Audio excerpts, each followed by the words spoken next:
Without water, we cannot grow food.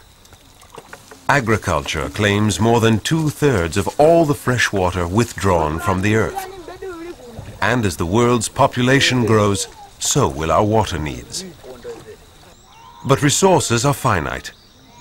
So the challenge now is to improve agricultural productivity without using more water, to achieve more crop per drop.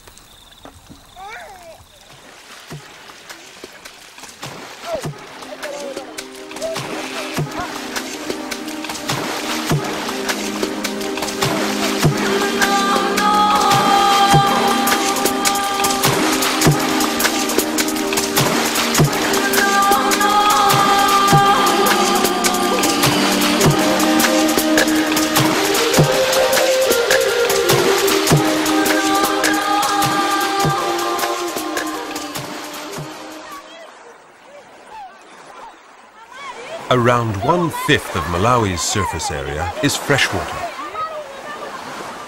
But in Ngwena village, less than 1 kilometer from the shores of Lake Malawi, severe drought wiped out this year's crops.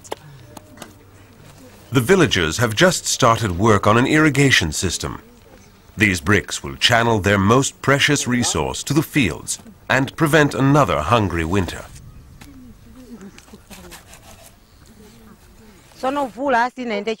There's never enough rain.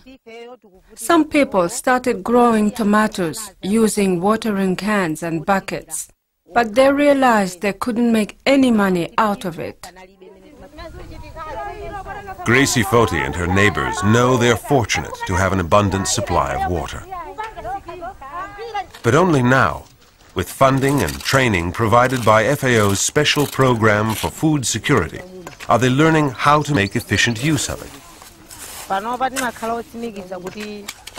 Once the irrigation project is set up, we expect to have enough food for ourselves. And we'll be able to sell the surplus. So my children and my family will have a better life.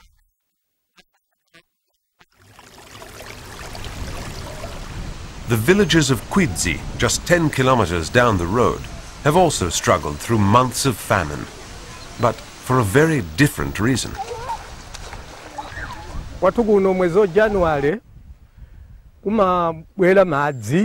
In January, sometimes there is drought, and sometimes there are floods.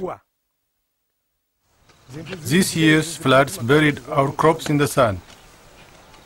All the maize was washed away, and nobody had anything to harvest. The land, waterlogged for months, can now be prepared for the corn seeds distributed by an NGO. It will be harvested before the rains come, and the villagers are counting on a good yield. Stephen Rubin, the village headman, doesn't blame the disaster on a lack of resource management. He simply accepts his village's fate. This is all part of God's plan. We're lucky the flood happened at 4 in the morning. If it had happened at night, many people could have died. Further north in Kasungo, villagers are intent on harnessing the elements by rebuilding the Kahuranjino Dam. When it's finished, rainwater harvested during the wet season will be used to irrigate crops during the dry season.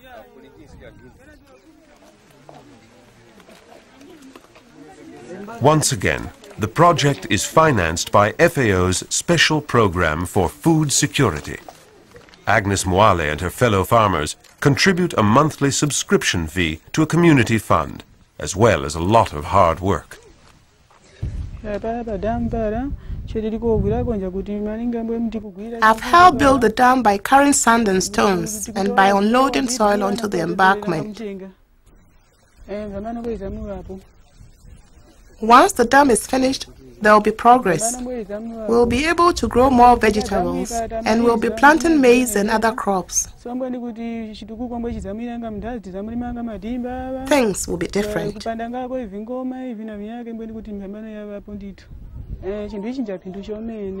The dam is useful. Now we should get surplus crops, and that means extra money. So I'll be able to buy something for my children. Thousands of miles away in Ecuador, irrigation schemes and water management projects set up by FAO's Special Program for Food Security are well established and bearing fruit throughout the country. The Chota Valley, in the heart of the Andes, is home to the descendants of West African slaves brought over to work in the sugarcane plantations in the 18th century. Here, a project has given people like Hermerita Chala, a widowed mother of 9, grandmother of 20, the chance to learn more efficient farming techniques and start irrigating her land. I've always been a farmer, but before I didn't know the right way to do it. There are 3 or 4 of us women farmers. Around here, it's usually the men who work the land and the women do the selling. But I'm just as good as any man.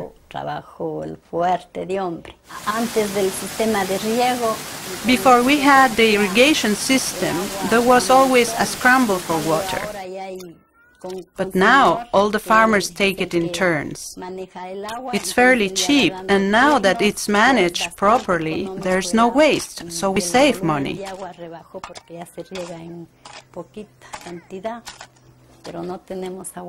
But we still don't have drinking water. Now there's less poverty. I'm not rich, but I'm more organized, and thank God I have good harvests.